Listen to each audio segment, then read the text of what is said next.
The pregnancy test clattered onto the marble counter, and Shay Thompson's entire world tilted sideways. 2 pink lines. Unmistakable. Impossible. Her hands trembled as she gripped the edge of the sink in Cho Young-soo's penthouse bathroom, the floor-to-ceiling windows behind her, reflecting the glittering Gangnam skyline like a million tiny judgments. Her reflection stared back, dark skin flushed, natural curls wild around her face, eyes wide with something between panic and disbelief. This couldn't be happening. They'd been careful, always careful. Shay Ya. His voice cut through the bathroom door, low and smooth as expensive whiskey, that possessive Korean endearment wrapping around her name like a claim. Come out! She couldn't move, couldn't breathe. Her chest felt like someone had wrapped steel bands around her ribs and was slowly tightening them. I said, come out. Not a request this time. A command in that tone that made grown men in Seoul's underground scatter like roaches. Shay forced her legs to work, opened the door, and found Yong-soo leaning against the doorframe. He discarded his suit jacket and his white shirt was unbuttoned halfway down his chest, revealing the black ink that crawled up from his collarbone. A dragon mid-flight, wings spread across his shoulders, scales disappearing beneath expensive fabric. At 6'2", he towered over her 5'6" frame, all lethal grace and controlled power. But it was his face that made her blood run cold. He wasn't surprised, wasn't shocked, wasn't anything except satisfied.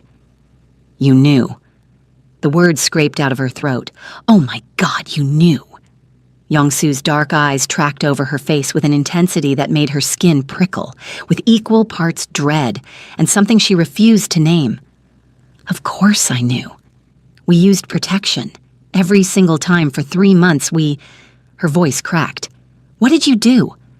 He pushed off the doorframe and moved toward her with that predatory smoothness that had once made her feel protected. Now it made her feel hunted. I stopped using them 4 weeks ago. The room spun. Shay grabbed the doorframe to keep from falling, her heart hammering so hard she could feel it in her throat. You tampered with the condoms? I stopped using them entirely. He said it like he was discussing dinner plans, like he hadn't just confessed to destroying her entire life. You never noticed because when I had you underneath me, gasimil sureo tugobge mandaro julta, when I made your breath come fast and desperate, you weren't thinking about anything except how I made you feel. If you want to find out whether Shay escapes Yong-soo's obsession or falls deeper into it, subscribe now so you don't miss what happens next. Trust me, this story gets darker. Heat flooded her face, shame and rage, and the traitorous memory of his hands on her skin, his mouth trailing fire down her neck, while he murmured filthy promises in Korean. She pretended not to understand. But you did understand, didn't you? That voice in her head whispered. You knew exactly what he was saying when he called you Nejit, mine. You got me pregnant on purpose. Her voice was barely a whisper. Yes. The casual confirmation hit her like a physical blow. Shay's hand flew up before she could think, aiming for his face, but Yong-soo caught her wrist mid-swing. His grip was iron wrapped in silk, firm enough to stop her but careful not to bruise. Let me go! She tried to yank free, but he pulled her closer instead, until she could smell his cologne, bergamot and cedar, and feel the heat radiating off his body like a furnace. Anyo. No. His free hand came up to cup her jaw, tilting her face up to meet his gaze. I'm never letting you go, Shay. That's the point. You're insane. She shoved at his chest, but it was like pushing against a wall of muscle and ink and obsession. You trapped me. I trapped us both. Something flickered in his eyes, something raw and almost vulnerable beneath all that arrogant certainty. Do you know what happens when the head of the Baeko syndicate has a weakness? When word gets out that Cho Young-soo cares about an American woman, about a child? The words landed like ice water. Syndicate? What are you? They'll come for you. His thumb traced along her jawline, and despite everything, despite the fury and betrayal coursing through her veins, her traitorous body still leaned into his touch. My enemies, my rivals, everyone who wants to see me bleed, and now I've given them the perfect weapon. Shay's mind was racing. 3 months. She'd spent 3 months falling for a man she didn't know at all. Then why? Why would you do this if it puts us in danger? Because you were going to leave. His voice dropped to something dangerous, possessive. Your contract ends in 9 weeks. You were going to go back to Atlanta, back to your safe little life, and I was going to become a story you'd laugh about. That intense Korean guy I dated in Seoul. I couldn't. His jaw clenched. I won't allow that. So you decided to baby trap me? That's your solution? You think I had a choice? He laughed, but there was no humor in it, only something dark and desperate. You walked into that gala at the Lotte Hotel wearing that red dress, and you looked at me, actually looked at me, like I was a man, not a monster, like I was worth saving. His forehead dropped to rest against hers, and she could feel his breath ghosting across her lips. Do you know how many people look at me with fear, with calculation, with greed? But you smiled at me, Shaya. You argued with me about American barbecue versus Korean galbi. You fell asleep on my couch watching K-dramas and made fun of my terrible English pronunciation. You made me feel human. Stop. She turned her face away, but he followed, his lips brushing her temple. I tried to let you go, he murmured against her skin. For 2 weeks after I realized I was falling, I tried. I told myself I'd end it clean. But then you'd show up at my apartment with tteokbokki from that street vendor you love, speaking broken Korean to make me laugh, and I'd think, maybe I could keep one good thing, just one. Shay's eyes burned. By forcing me? By taking away my choice? Yes. No hesitation, no apology. His hand slid from her jaw to the back of her neck, fingers tangling in her curls with a possessiveness that made her shiver. I'm not a good man, Shaya. I've killed people. I've done things that would make you sick, but I'm yours, and you're mine. And now there's a life we made together, binding us. What if I run? The question came out breathless. Young-Soo's smile was sharp enough to cut, his eyes dropping to her mouth. Then I'll find you. I'll burn down every city between here and Atlanta if I have to. You can hate me, fight me, make me bleed, but you're not leaving. His thumb traced her bottom lip, and she felt her resolve cracking like ice under pressure. Not now, not ever. And God help her. But the certainty in his voice, the dark promise wrapped in obsession, the way his body pressed against hers like he was trying to brand her with his heat, it terrified her almost as much as it thrilled her. But what Shay didn't know yet, as she stood in that penthouse with a killer's hands cradling her face like she was something precious, was that Young-Soo wasn't the only one who'd been keeping secrets. Her consulting job, her background, even her arrival in Seoul, none of it was real. And when the truth came out about who'd really sent her into Cho Young-Soo's orbit, this pregnancy would be the least of their problems. Shay didn't sleep that night. She lay in Young-Soo's massive bed, his arm draped possessively across her waist even in sleep, and stared at the ceiling while her mind raced. 3 months pregnant, maybe 4. Her hand drifted to her still flat stomach, and the reality of it hit her in waves. A baby with a man who'd stolen her choice, trapped her with intention, and apparently ran some kind of criminal organization, syndicate. The word kept echoing in her head, Beho Syndicate. When dawn broke over Seoul, painting the Hangyang River in shades of pink and gold through the floor-to-ceiling windows, she knew one thing with absolute certainty. She had to get out. Not today. He'd be watching too closely. But soon, she needed a plan. Young-Soo stirred beside her, his grip on her waist tightening reflexively before his eyes opened. For a moment, he just looked at her, dark eyes tracking over her face with an intensity that made her skin prickle, like he was searching for signs of rebellion. Jaljaseyo? Did you sleep well? His voice was rough with sleep, and his free hand came up to brush a curl away from her face with surprising gentleness. The duality of him was going to drive her insane. Not really, she admitted, because lying seemed pointless now. Something flickered in his eyes, regret maybe, or satisfaction that she was struggling. The first trimester is difficult. Hormones, anxiety. His palm flattened against her stomach over her silk sleep shirt, and she felt her breath catch despite herself. "We'll see a doctor today. Private clinic in Cheongdam-dong. The best." "I don't want Shay-ya." His thumb traced circles on her skin, and the casual intimacy of it made her want to scream and lean into him at the same time. "I know you're angry. I know you hate me right now, but I need to make sure you're both healthy. That's non-negotiable." She wanted to fight him, but the truth was, she needed to see a doctor too, needed to know if this pregnancy was even viable after all the wine she'd drunk before she knew, all the late nights and stress. "Fine," she said, hating how small her voice sounded, "but I'm not staying locked up in this penthouse." Young-Soo's smile was slow and dangerous. "Who said anything about locking you up?" He sat up, the sheet falling to his waist, revealing all that ink and muscle in the morning light. The dragon seemed to move across his chest as he breathed. "You're not my prisoner, Jagiya. You're free to go anywhere you want." The endearment, "my darling," made her stomach flip. "Really? Of course." He leaned down, his lips brushing her temple. "As long as Junho and Minseok go with you." "Who?" "My men. Security." He pulled back to meet her eyes. "I told you last night. Having you, having this baby, makes you a target. I have enemies, Shay. People who would love nothing more than to hurt me by hurting you." A chill ran down her spine. "What kind of enemies?" "The kind that don't ask questions before they pull triggers." His hand cupped her jaw, tilting her face up. "So yes, you can go shopping in Myeongdong, get coffee in Itaewon, visit museums, whatever you want, but Junho and Minseok stay within 10 feet of you at all times. Not a prisoner, just constantly surveilled by armed guards. So much better." But looking into his eyes, Shay saw something that made her pulse skip. Genuine fear.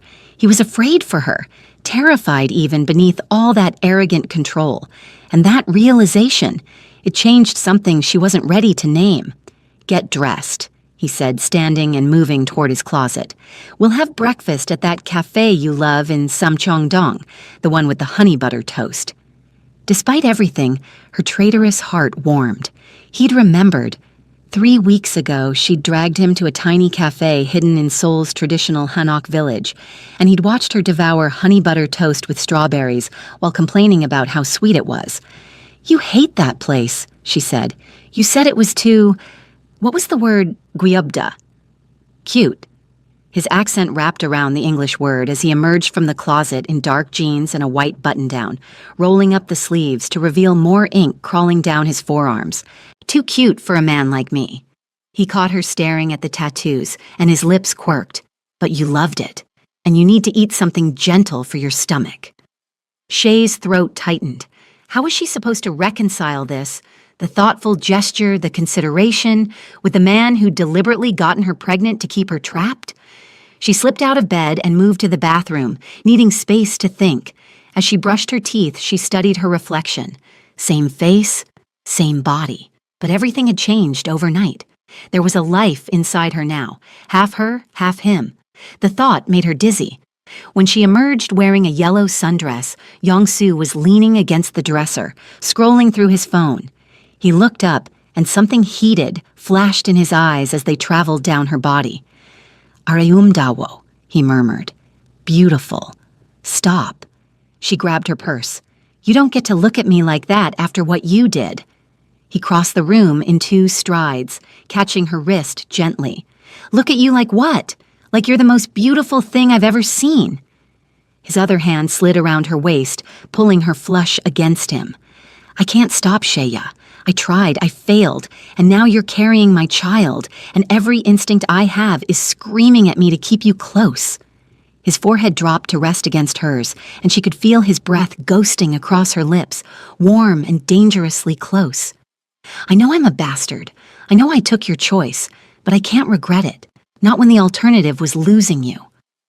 Shay's hands came up to press against his chest, intending to push him away, but her traitorous fingers curled into his shirt instead, holding on. "You're going to make me hate myself," she whispered, "for not hating you enough." His laugh was low and rough. "Then we'll hate ourselves together." He kissed her forehead, then her cheek, then the corner of her mouth. soft brushes that made her whole body ache. "Come on, let's get you fed before I do something that makes us both late." The drive to Samcheongdong should have been peaceful. Seoul's morning traffic was manageable, and the traditional neighborhood was gorgeous this time of year, with autumn leaves painting the narrow streets in gold and red. But Shay couldn't shake the feeling that something was wrong. Young-soo sat beside her in the back of his black Mercedes, his hand possessively on her thigh, while two men she'd never seen before occupied the front seats. Junho and Min-seok, both built like walls, both with telltale bulges under their jackets. "Relax," Young-soo murmured, his thumb drawing circles on her leg through the thin fabric of her dress. "You're safe." But safe was relative when your boyfriend was apparently a crime lord. The cafe was exactly as she remembered, tucked between traditional hanok houses with wooden beams and paper lanterns, and the smell of fresh bread wafting through open windows. Young-soo guided her inside with his hand on her. Lower back and the elderly owner, Mrs. Kim, greeted them with warm recognition. "Shay Si and your handsome young man." She ushered them to a corner table by the window. The usual. "Yes, please," Shay managed, trying to smile normally. As Mrs. Kim bustled away, Young-soo reached across the table to take her hand. His fingers laced through hers, warm and possessive. "See? Normal. We can do normal." Could they, though? Could they sit here and pretend they were just a couple in love, expecting a baby, planning a future? The honey butter toast arrived, golden and perfect, with fresh strawberries and whipped cream. Shay's stomach growled despite her anxiety, and she took a bite, savoring the sweetness. Young-soo watched her with an expression she couldn't quite read, possessive and soft and dangerous all at once. His thumb stroked over her knuckles. "Better?" "It's just toast, Young-soo. It doesn't fix—" The window exploded. Glass shattered inward as gunfire erupted, and Shay's scream died in her throat as Young-soo's body slammed into hers, taking her to the ground beneath the table. His weight pressed her into the floor, one arm curved protectively around her head, the other reaching for something at his back. More gunshots, Mrs. Kim screaming, Junho and Min-seok returning fire with weapons that seemed to appear from nowhere. "Stay down!" Young-soo's voice was hard as iron, all traces of gentleness gone. He had a gun now, a sleek black pistol, and he was firing back through the broken window with lethal precision. Shay couldn't breathe, couldn't think, could only feel the sharp bite of glass cutting into her arm, the weight of Young-soo's body shielding hers, the deafening crack of bullets tearing through the peaceful morning. This was real. This was her life now. Through the chaos, she heard Young-soo bark something in rapid Korean, orders, commands, his voice cold and controlled, even as his heart hammered against her back. He fired 3 more shots, and somewhere outside, someone screamed. Then, as suddenly as it started, the gunfire stopped. Young-soo didn't move for a long moment, his breathing harsh in her ear, his body coiled like a spring ready to snap. Then, "Are you hurt?" I don't know." He shifted off her carefully, his hands running over her arms, her legs, her stomach, checking for injuries with frantic precision. When his fingers found the cut on her arm where glass had sliced through her dress, his eyes went dark with fury. "Shay-ya, look at me!" He cupped her face, forcing her to meet his gaze. "Are you hurt anywhere else? The baby—" "I don't know." Her voice came out high and trembling. "I don't know. I can't breathe." His thumb stroked her cheeks, and despite the violence still humming in the air around them, his touch was gentle. "Just breathe. I've got you." But he didn't have her. He dragged her into this nightmare, and now people were dying in a cafe that smelled like honey, and Cinnamon and Mrs. Kim was sobbing somewhere behind the counter, and Young-soo pulled off his button-down, leaving him in just a white undershirt that showed every line of muscle and ink. He pressed the shirt against the cut on her arm, his jaw clenched so hard she could see the muscle jumping beneath his skin. "Junho!" he barked. "Status!" 2 shooters on motorcycle, boss. Both down. Mrs. Kim is shaken but unharmed. Street is clear for now, but police will be here in 5 minutes. Then we have 4. Young-soo turned back to Shay, and she'd never seen him look like this. Controlled violence wrapped around barely contained fear. "We're leaving! Now!" Mrs. Kim, We'll be compensated and protected. Junho's already calling it in. He pulled Shay to her feet, his arm like iron around her waist. We need to get you somewhere safe before what? Shay's hysteria was building, threatening to break through. Before your enemies come back? Before they realize they missed? Before you go into shock. His voice softened fractionally as he guided her toward the back exit, keeping his body between her and the shattered windows. Shaya, I need you to hold it together for 5 more minutes. Can you do that for me? She wanted to say no, wanted to scream and cry and collapse. But something in his eyes, the desperation, the fear, the absolute certainty that he would burn the world down to keep her safe, made her nod. Good girl, he murmured, and kissed her forehead even as Min-seo kicked open the back door and scanned the alley beyond. The Mercedes was already running, rear door open. Yong-soo practically lifted her into the back seat, sliding in beside her and pulling her against his chest as Min-seo peeled away from the curb with the kind of precision that suggested he'd done this before. Many times before. Shay's hands were shaking. Her whole body was shaking. She looked down and saw blood, her blood soaking through Yong-soo's shirt pressed against her arm, and suddenly the reality of it crashed over her like a wave. Someone had just tried to kill them. Kill her. Kill their baby. I can't... Her breath came in short gasps. I can't breathe. Yes, you can. Yong-soo's hand cupped the back of her head, pressing her face into his neck. Breathe with me. In for 4, out for 4. He demonstrated, his chest rising and falling against hers in a steady rhythm. That's it. Just like that. She tried to match him, breathing in the scent of his cologne mixed with gunpowder and fear. His other hand rubbed circles on her back, and he murmured soft things in Korean she couldn't understand, but that sounded like comfort, like promises, like prayers. Gradually, her breathing slowed. The panic receded enough for her to think again. Who were they? Her voice was muffled against his neck. I don't know yet. His hand tightened in her hair. But I will, and when I find out who gave the order... He didn't finish, but she felt the violence humming beneath his skin, barely restrained. You killed them. It wasn't a question. She'd seen the bodies through the window, sprawled on the street, unmoving. Yes. No hesitation. No remorse. Shay pulled back to look at him, and what she saw in his face made her chest ache. He looked wrecked, jaw clenched, eyes dark with fury and fear, a muscle ticking in his temple. One hand still pressed his shirt against her bleeding arm, while the other cupped her face like she might disappear. I told you, he said quietly. I told you having you makes you a target, and you didn't believe me. I believe you now. The words came out broken.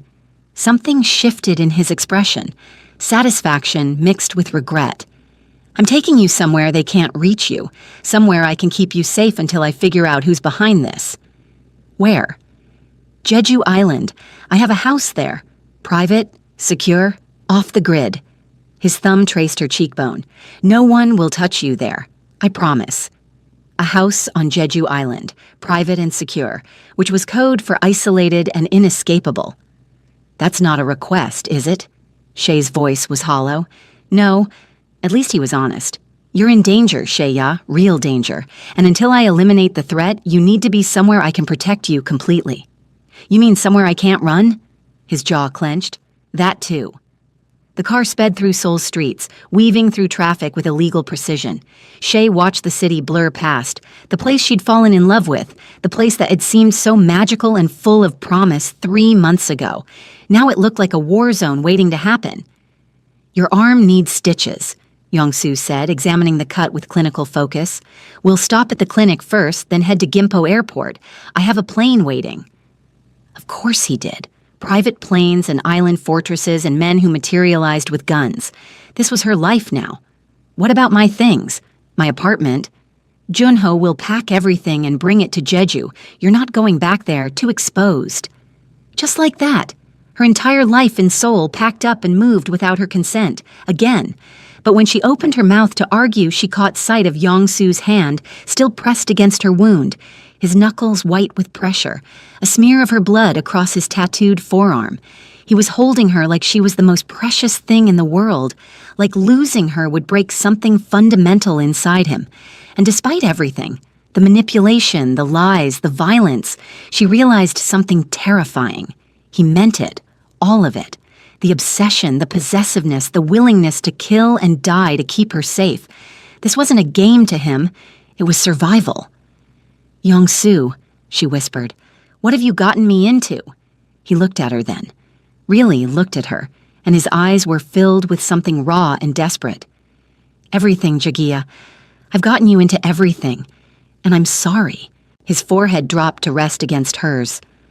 "I'm sorry you're hurt. I'm sorry you're scared. I'm sorry I brought this darkness into your life. But you're not sorry enough to let me go." "No." His voice cracked. "Never that. I'd rather watch you hate me from inside a fortress than attend your funeral because I was too weak to keep you." The car pulled up to a modern building in Cheongdam-dong, sleek glass and steel, no signs, just a discreet entrance. The clinic. Min-suk opened the door, and Young-soo guided her out, his arm wrapped protectively around her waist. As they walked inside, Shay caught her reflection in the glass doors. Her yellow sundress was torn and blood-stained. Her hair was wild with glass fragments caught in the curls. Her eyes looked hollow, shocked. She looked like a woman who'd just survived an assassination attempt. She looked like Cho Young-soo's woman, and the most terrifying part? As the doctor stitched her arm and Young-soo held her other hand with a grip that promised he'd never let go, Shay realized she wasn't sure she wanted him to anymore. Because out there, beyond these walls, were people who wanted her dead. And in here, holding her hand while her blood dried on his skin, was the monster who'd just proven he'd kill to keep her alive. The cage was closing, the lock was turning, and Shay was running out of reasons to fight it. What she didn't know yet, as the private jet carried them toward Jeju Island and the gilded prison waiting there, was that the attack at the cafe, that was just the beginning. And the real threat wasn't coming from Young-soo's enemies at all. It was coming from the people who'd sent her to Seoul in the first place. The house on Jeju Island wasn't a house. It was a fortress disguised as paradise. Shay stood on the wraparound deck, watching the East China Sea crash against black volcanic rocks below, and tried to remember what freedom felt like. 5 days since the attack, 5 days of white bandages on her arm, Young-soo's eyes tracking her every movement, and the suffocating realization that she was completely, utterly trapped. The property was stunning. She'd give him that. Modern architecture blending seamlessly with Jeju's natural landscape, floor-to-ceiling windows framing ocean views, a private beach accessible only through a guarded gate.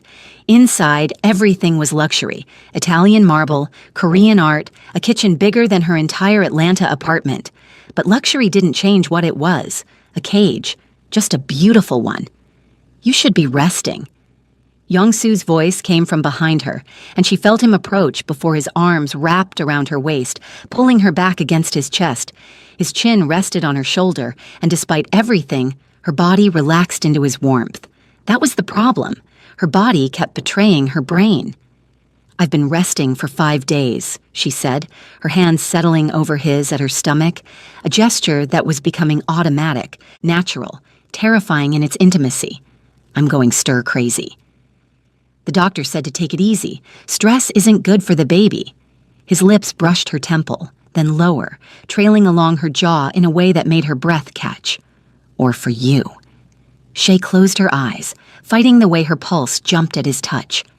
Dr. Han had come yesterday, a severe woman in her 50s who'd done a full examination and confirmed what Shay already knew. 10 weeks pregnant, perfectly healthy despite the trauma. The baby was fine. She was fine, physically anyway. "I need to do something," she said, turning in his embrace to face him.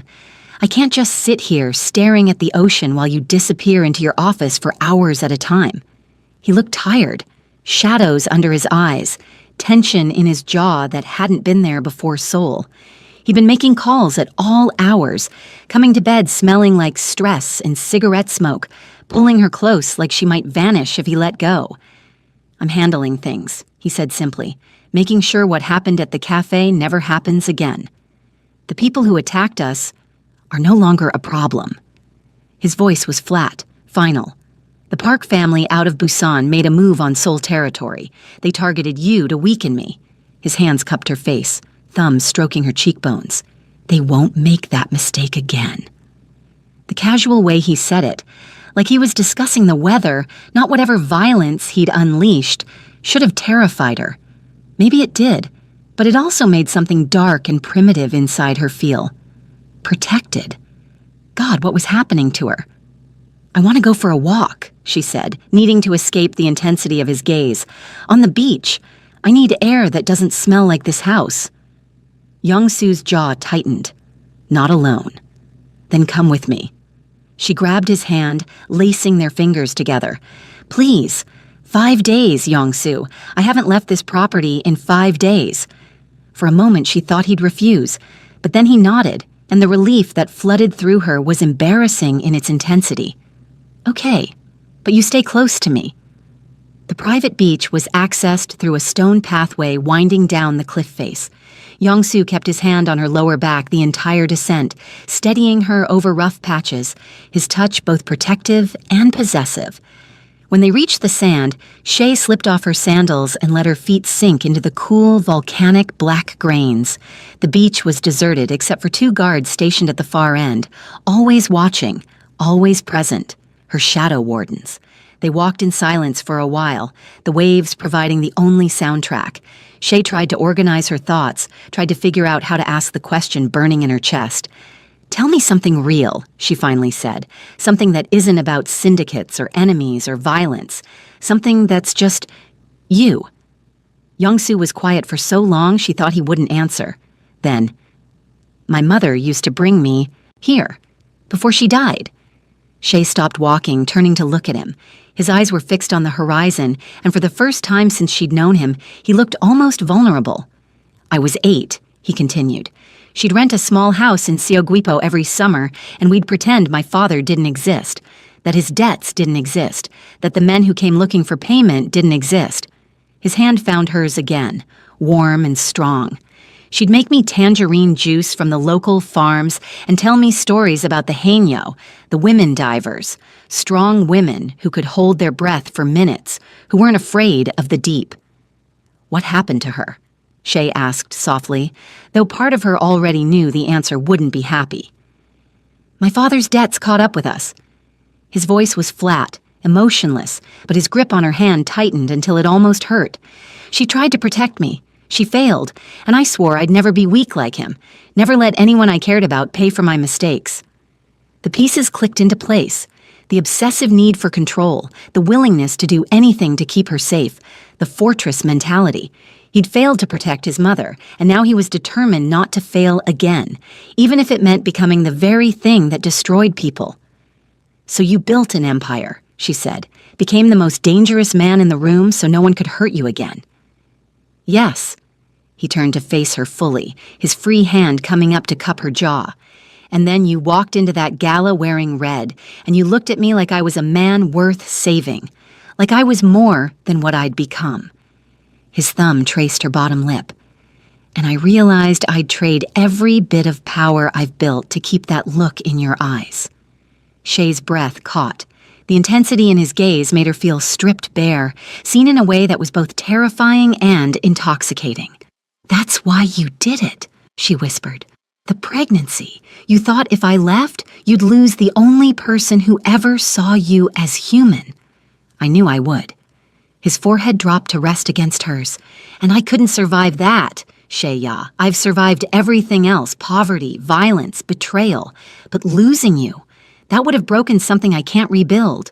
Her heart was hammering against her ribs. She should push him away, should hold on to her anger, her fear, her completely justified rage at what he'd done.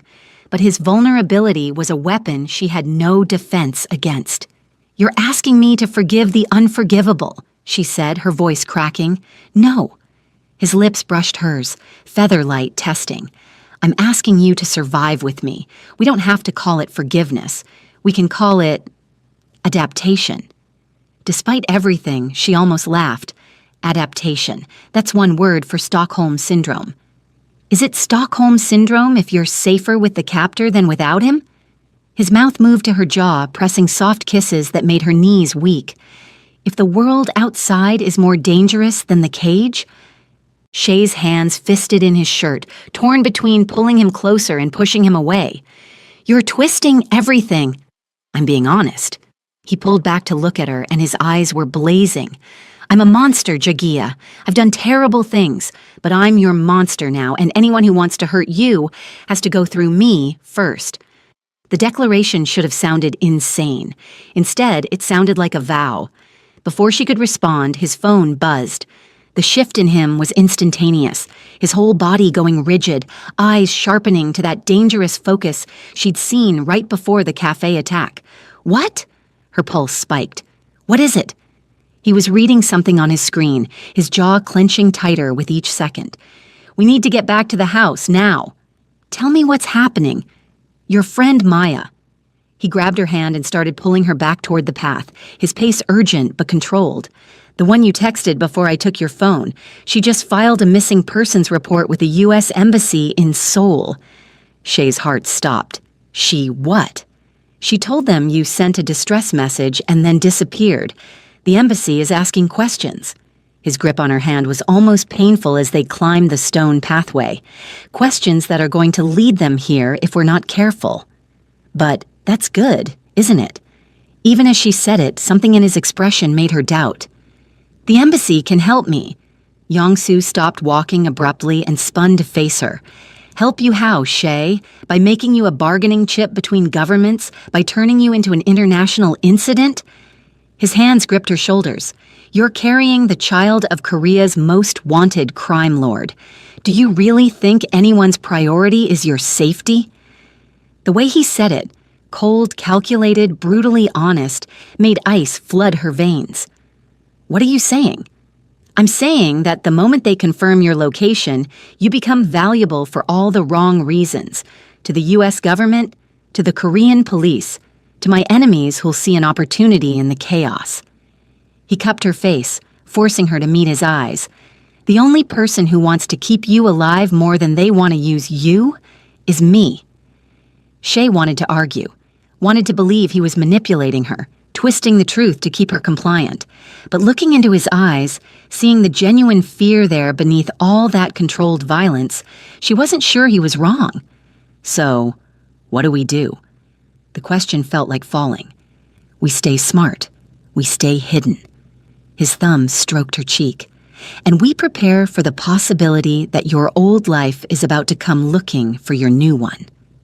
As they reached the house, Shay glanced back at the ocean, vast and endless and completely indifferent to her crisis. 5 days ago, she'd been shot at in a cafe. Now her best friend had potentially put a target on her back by trying to save her. The cage was getting smaller. The exits were disappearing.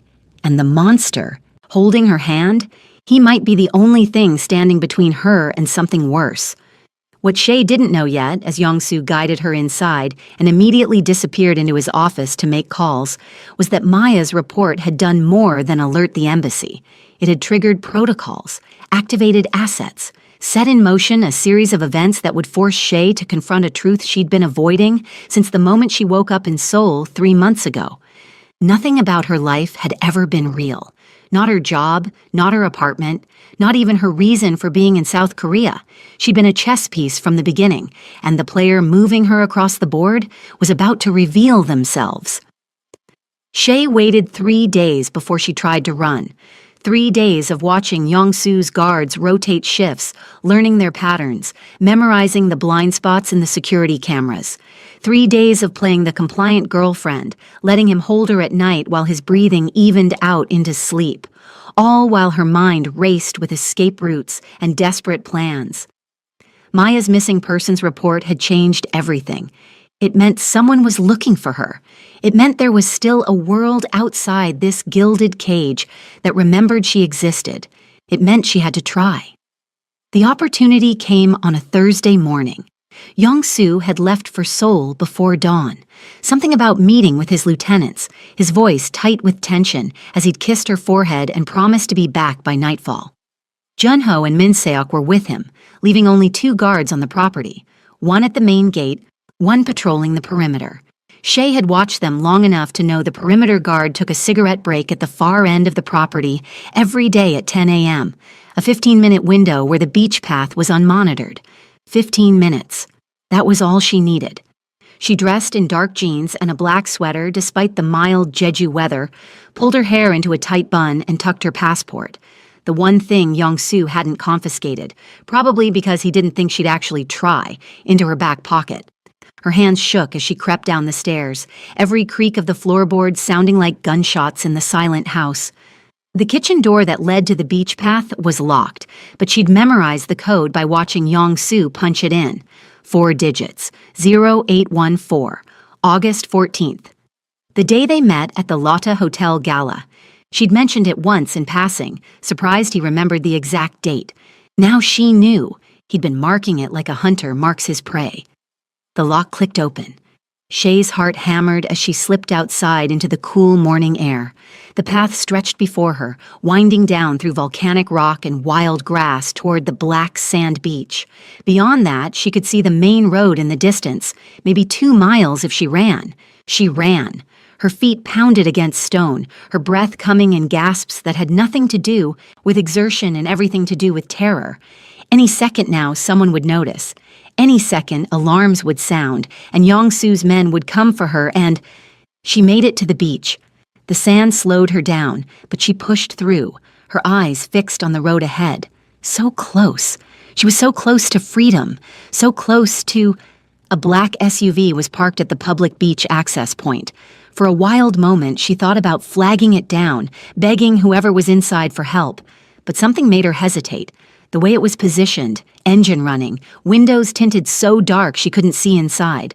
The passenger door opened. A woman stepped out, mid-40s, blonde hair pulled back in a severe bun, wearing a crisp pantsuit that screamed government official. She looked at Shay with an expression that was equal parts relief and calculation. Shay Thompson? Her English was American, unaccented. My name is Director Patterson. I'm with the U.S. Embassy. Your friend Maya reported you missing. Shay's knees nearly buckled with relief. Oh my God! Oh, thank God! She stumbled forward, sand kicking up around her feet. I need help. I need to get out of here before he realizes I'm gone. Before Cho Young-soo comes back from Seoul? Patterson's smile didn't quite reach her eyes. We've been monitoring his movements. We know he left this morning. We don't have much time. Something in the woman's tone made Shay's relief curdle into unease. How did you know where to find me? How did you know I'd be here right now? We've been conducting surveillance on this property since your friend filed her report. Patterson took a step closer, and Shay noticed the bulge under her jacket. A gun. We've been waiting for an opportunity. When we saw the reduced guard presence this morning, we knew you might try. The pieces were clicking together in a way that made Shay's stomach turn. You've been watching me this whole time. We've been trying to help you, Patterson corrected. You stopped responding to your supervisor at Atlas Global Consulting 3 weeks ago. That triggered protocols. Shay's blood ran cold. Atlas Global? What are you talking about? Patterson's expression shifted into something harder, more calculating. Come now, Shay. You're an intelligent woman. Surely you've started to piece it together. She pulled out a tablet from the SUV and turned it to face Shay. Atlas Global Consulting doesn't exist, not as a legitimate company. It's a CIA front operation. The beach tilted sideways. No, that's not. I applied for that job. I interviewed, and we selected you from a pool of carefully vetted candidates because you were perfect. Patterson swiped through files on the screen. Personnel files, background checks, psychological evaluations, all with Shay's name on them, all dated months before she'd even seen the job posting. 28 years old, no family ties after your parents' deaths, no romantic attachments, bachelor's degree, in international business with a minor in Asian studies. You even had a documented interest in Korean culture from your college courses. Shay's hands went numb. Her vision tunneled. You're saying I was... what? Recruited? Placed. Patterson corrected clinically. Your job was to get close to Cho Yong-soo, to gather intelligence on his operations, his associates, his vulnerabilities, to become someone he'd trust. She tilted her head, studying Shay like a specimen under glass. Though I'll admit we didn't anticipate you'd be quite this successful. Pregnant with his child? That's leverage beyond anything we could have engineered. The words hit like physical blows. Every conversation with her supervisor suddenly made horrifying sense. The casual questions about Yong-soo's schedule, the suggestions about which events to attend, which restaurants to visit, which people to introduce him to. The weekly reports she'd filed thinking they were just standard cultural consulting updates. She'd been feeding them intelligence without even knowing it. She'd been a spy, an unwitting weapon. I didn't know, Shay whispered, her voice breaking. I swear to God I didn't know. We know you didn't. That's what made you so effective. Patterson's voice softened fractionally, but her eyes remained calculating.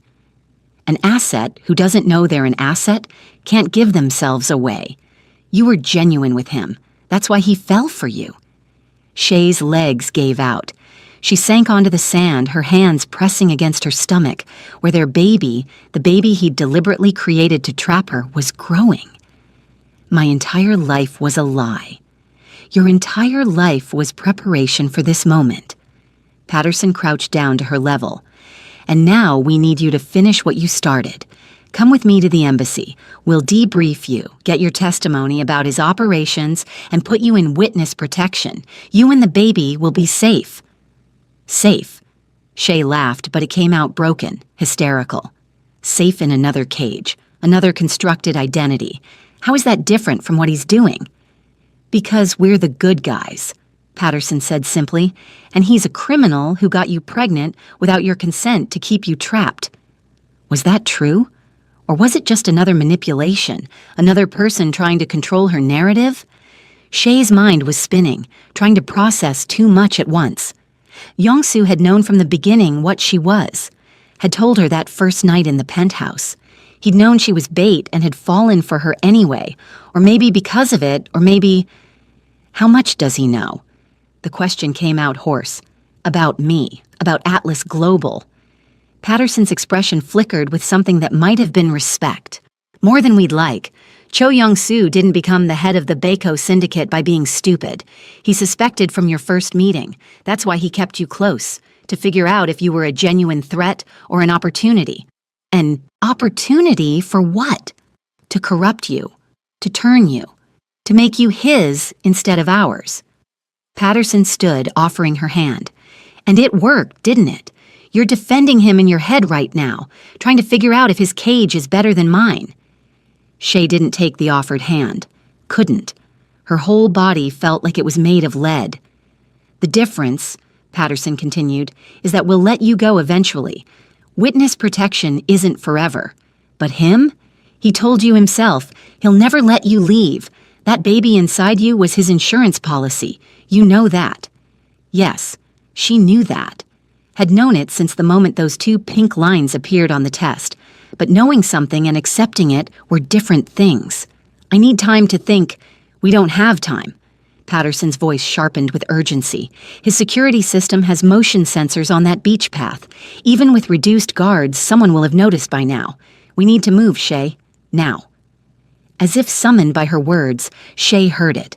The sound of a car engine roaring up the coastal road, moving way too fast. Her heart stopped. No, it was too soon. He wasn't supposed to be back until tonight. Unless the security system had alerted him. Unless he'd turned around the moment she ran. Unless he'd known, somehow, that she would try. The black Mercedes came into view, skidding to a stop at the edge of the beach access. 3 doors opened simultaneously.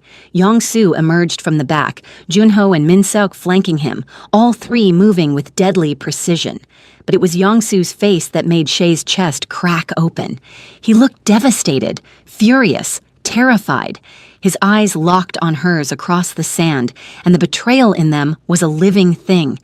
"You ran," he said.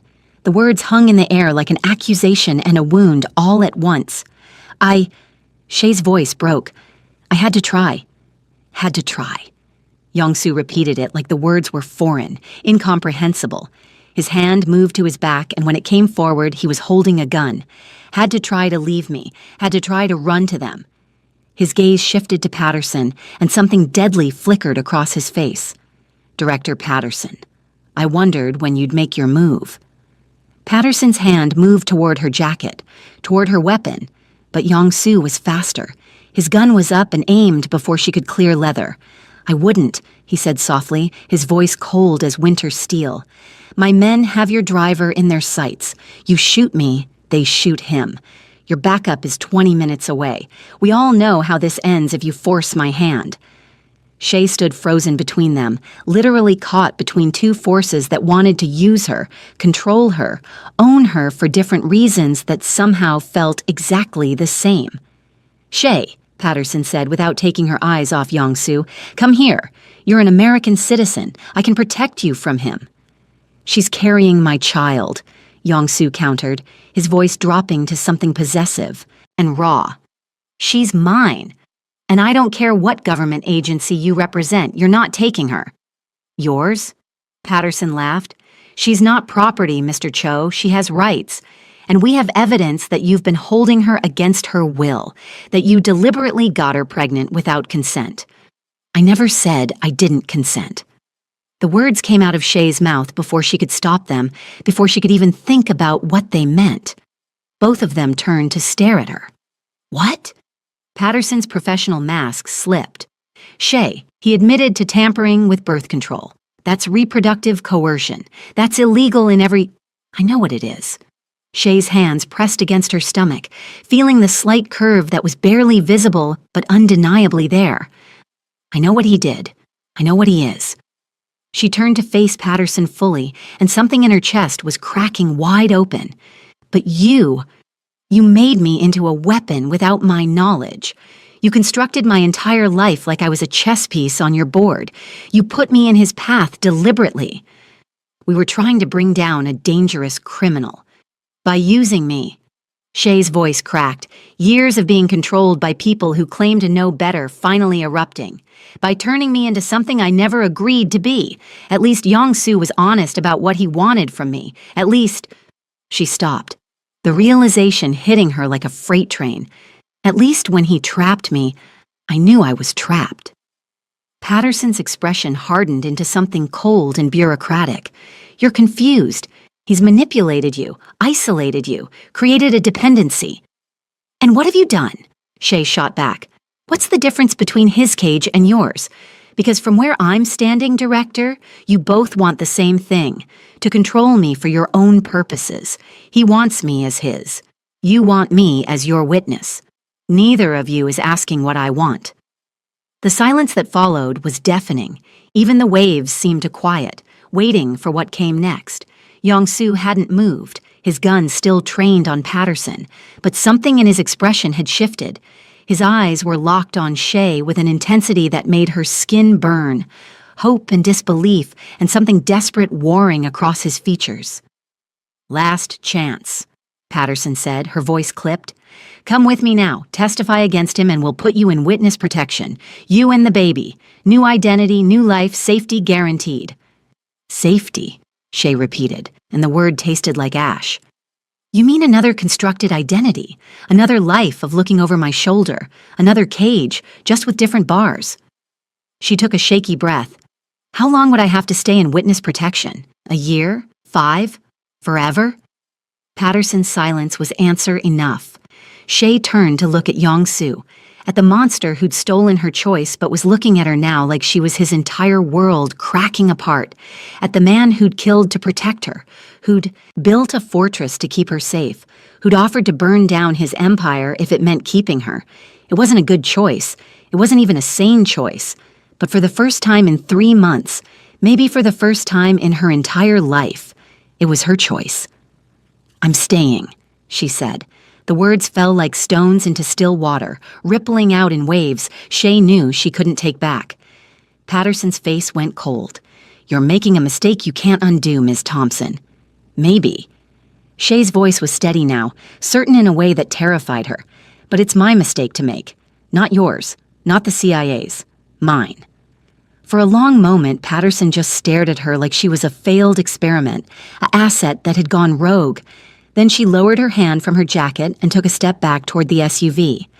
"This isn't over, Mr. Cho," she said, her eyes hard as flint. "We'll be watching. And the moment she wants out, the moment she realizes what you really are and asks for help, we'll be there." "She won't," Young-soo said quietly, finally lowering his gun. His eyes never left Shay's face. "Because unlike you, Director, I'm going to give her something you never did." "And what's that?" His voice dropped to something raw and honest. "A choice to stay. Every single day." Patterson climbed into the SUV without another word. The vehicle pulled away slowly, deliberately, like she was giving Shay one last chance to change her mind. When Shay didn't move, didn't run after them, the SUV accelerated and disappeared down the coastal road, taking with it Shay's last connection to her old life.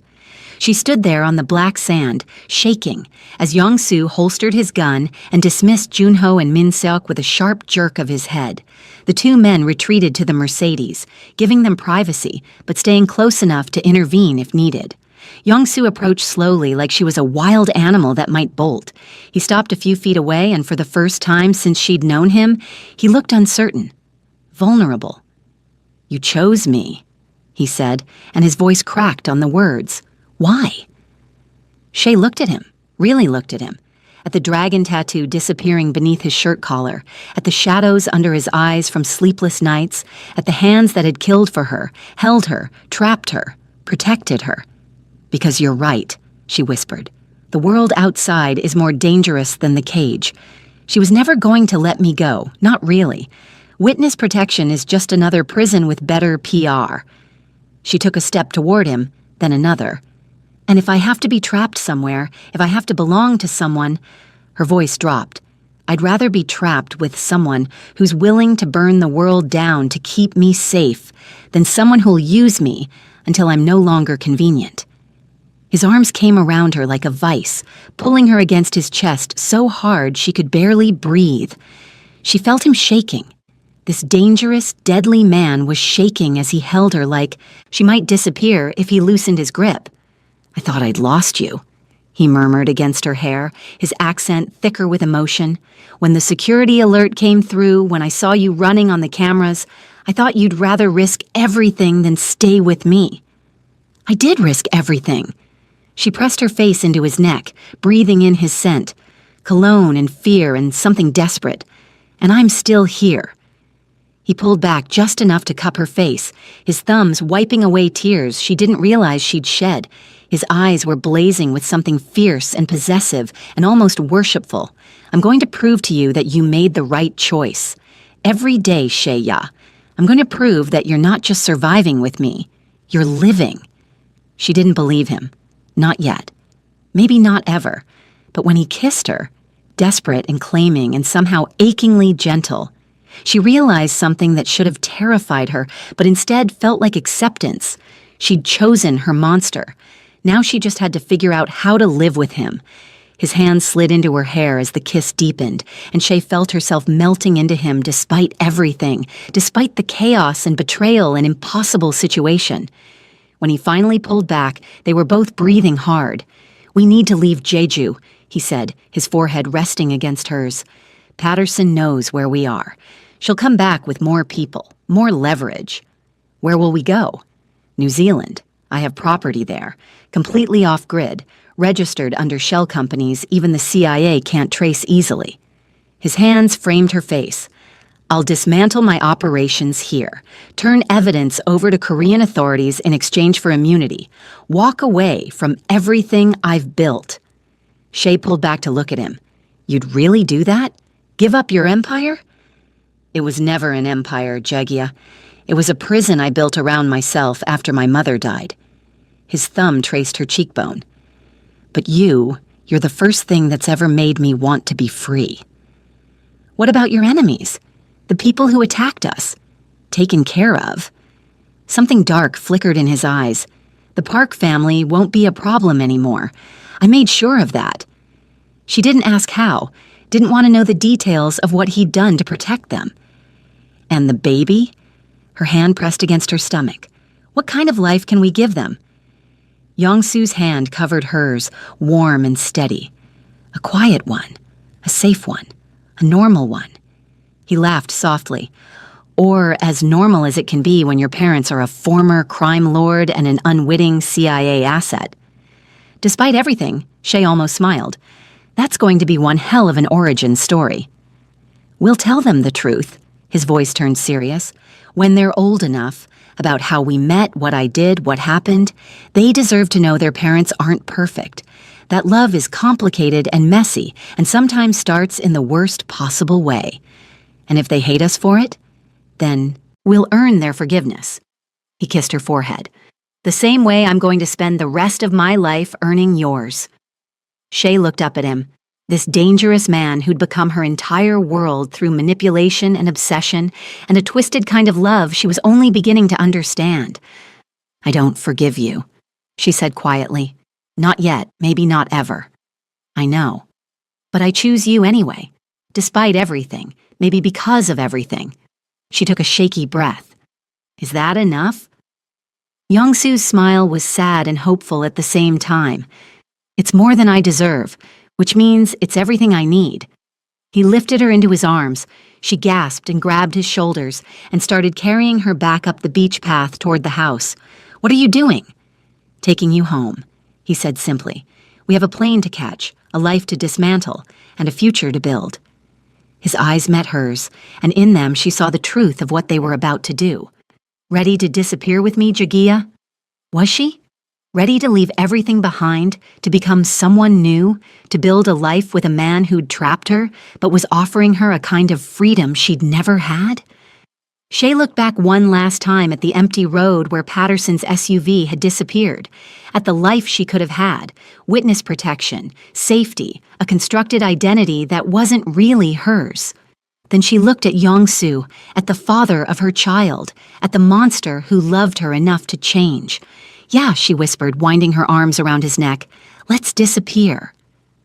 6 months later, in a small coastal town in New Zealand that didn't appear on any tourist maps, Shay watched the sunset paint the sky in shades of pink and gold, while Yong-Soo, now going by Daniel Cho, built a crib in their cottage bedroom. Her hand rested on her very pregnant belly, feeling their daughter kick against her palm with what she was sure was her father's stubbornness. She's active today, Daniel said, looking up from the instruction manual with a smile that transformed his face into something soft and human. She knows you're building her escape route, Shay teased, and was rewarded with his laugh, that rare, genuine sound she'd been collecting like treasure over the past months. He'd kept his promises, all of them. He dismantled his syndicate, turned evidence against his rivals in exchange for immunity, and walked away from everything he'd built. They disappeared into new identities so thoroughly that even Patterson's resources couldn't find them. Every morning he asked if she wanted to stay. Every morning she said yes. It wasn't forgiveness. It wasn't even fully healed. But it was real, and it was theirs, and it was built on choices she made freely now. Do you regret it? She asked, watching him work. Giving up everything? Daniel looked at her with those dark eyes that had once terrified her and now felt like home. I regret how we started. I'll spend the rest of my life earning what I took from you. He placed his hand over hers on her belly, feeling their daughter move. But regret you? Regret this? Never. As the sun dipped below the horizon and their daughter kicked again, Shay realized that sometimes love doesn't save you from the darkness. Sometimes you both have to walk through fire to find something worth keeping. And sometimes the monster teaches you how to be free. Their story wasn't a fairy tale. It was messy and complicated and built on ashes and forced choices. But as Daniel pulled her close and their daughter kicked between them, Shay thought maybe that was okay. Maybe perfect love stories were overrated anyway. Maybe real love, the kind that survived everything and chose to stay, was better. If you made it this far, thank you for going on this wild ride with Shay and Yong-Soo. Their story was messy, dark, and complicated. But that's what makes it real. If you want more Afro-Korean romance stories that don't hold back, subscribe now and let me know in the comments, Team Monster or Team Freedom. I'll see you in the next story.